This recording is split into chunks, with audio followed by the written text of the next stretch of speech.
2010 that we heard in the streets. Those white flour tortillas were taxable treats. Our fine legislators, they thought it was best to tax our burritos for their treasure chests. The clamor and howling soon spread through the land. Don't tax my tortilla, the people's demand. A tax on our children, oh what shall they eat? Can barely afford to put shoes on their feet. You'll tax our tortillas, people did shout, and you'll break all our fingers and fry them all out.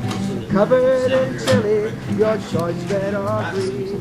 But no, we won't. Well, I would, I guess, want some input from other members in this committee, or if this went forward from the tax committee to make that decision, because it is, we would have to go back and reduce something in the budget. And of course, it's things that are needed by members of our community. Enhancing. I think it's big government trying to tell us what we should feed our children. I believe that is a parent's responsibility. So if you want to raise revenue, raise it all across the board. Don't pick on comfort food like macaroni and cheese. Yes. Madam Chair, members of the committee, I'm the Reverend Holly Beaumont with the New Mexico Conference of Churches, and I want to in the state for a food tax. Our opposition is that this is not the time for it. And what I have here is a statement from Sherry Hooper, who's the executive director of the Food Depot, which is a food distribution center here in New Mexico, in northern New Mexico, that supplies food banks all over northern New Mexico. And she's got a very first-hand knowledge of how epidemic hunger is in northern New Mexico. One of the programs that's been growing that the Food Depot has developed is called Food for Kids. And it's a program that sends kids in the elementary schools and middle schools home on Fridays with a backpack that's filled with food, so that they're sure that they're going to get fed over the weekends, because otherwise they may not. Sherry reminds us that there are nearly 40,000 New Mexicans who seek food assistance each week. And the single fastest growing group of people having to rely on food banks and emergency food programs is the working poor. We're talking about households where both parents are working, and in some cases, one or more is holding down more than one job. But the pay that they receive is not adequate to meet their household needs.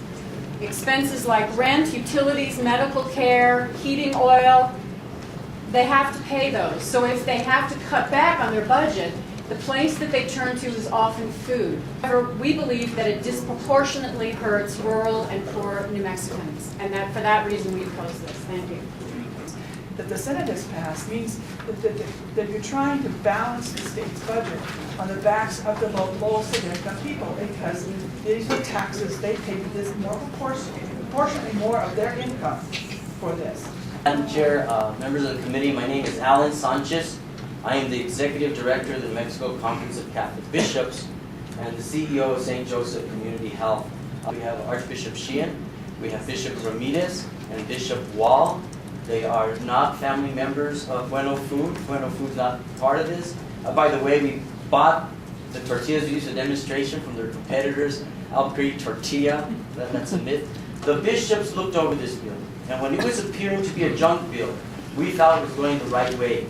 But when this bill went down the road of taxing the poor New Mexicans, the bill does not line up with gospel values. Bishop Ramirez commented, for immigrant people and the colonias in southern New Mexico, those people will be paying a larger proportion of tax. Wrong by this, and he called the bill cruel. His words, quote. Okay?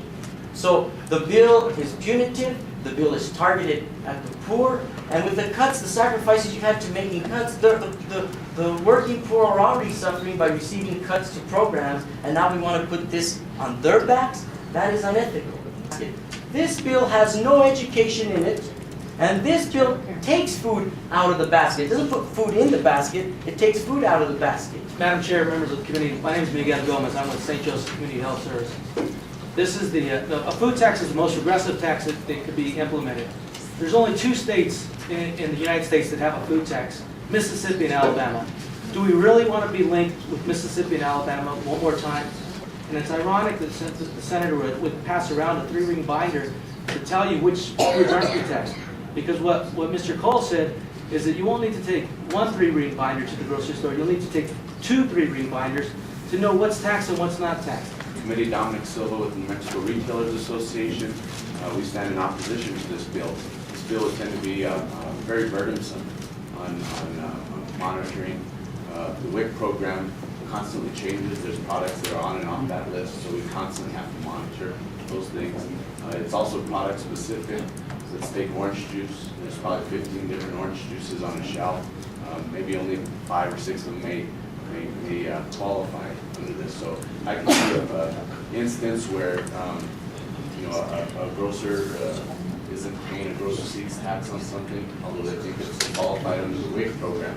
And then Tax and Rev can come back and penalize them for something. Yes, my name is Patricia Moreland. I stand in opposition of this bill. Not just because, as people are saying, that it is a regressive tax. What I have seen in the time that I have been at this session is that we're not willing to make the cuts that we need to make in programs. Instead, what we want to do is tax the people. This is a recession that we are in. The representatives want $310 million in taxes, the Senate wants $180 million. The people who are going to pay this are the people of New Mexico through all the taxes that are being proposed in this session. We need to make some cuts in the programs that exist instead of putting the burden of this, balancing this budget on the backs of the people, which is what I see. I know people say, oh, the taxes that we're doing are on the upper 25%. Well, I've counted at least 10 new taxes that will be on the upper 25%. It's the only tax that I've seen that actually hits every New Mexican.